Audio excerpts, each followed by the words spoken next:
Ang hirap ng walang tripod.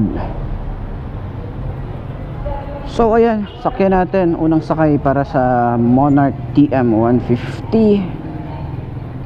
Ito yung itsura natin. Ganito ang itsura niya kapag naka side stand. Okay naman siya. So 5'2" ang aking height.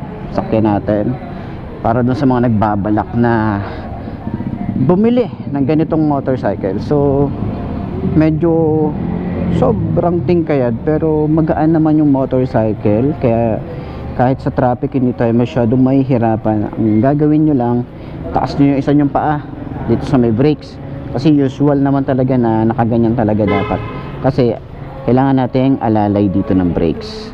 So ito naman, front brake.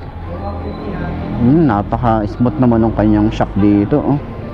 Shock naman sa likod, medyo natitigasan ako pero adjustable naman siya. So pwede yung adjust, pero yun na nga, kasi makapal naman yung ating foam dito, kaya okay lang din naman yan. Okay, sa long ride napaka smooth lang na ito, tapos napaka suwabe lang din. Kung hindi naman kayo masyadong sa speed, hindi kayo masyadong maselan, pwede to. Turning radius malawak din siya. Ayan, mukhang hindi ka rin bibitinin nito pagdating sa mga liku-liko. Ayan. So sa lahat ng mga gustong kumuha ng ganitong motorcycle, puntahan nyo na lang or kontakin nyo na lang yung number na nandyan sa screen nyo, para at least direct na kayo na contact dito sa Skyga Baliwag branch, dito sa bagong branch nila. Okay, napakaluwag ng branch nila dito ngayon.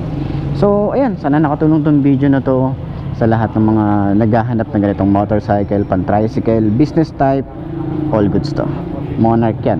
Okay, ayos.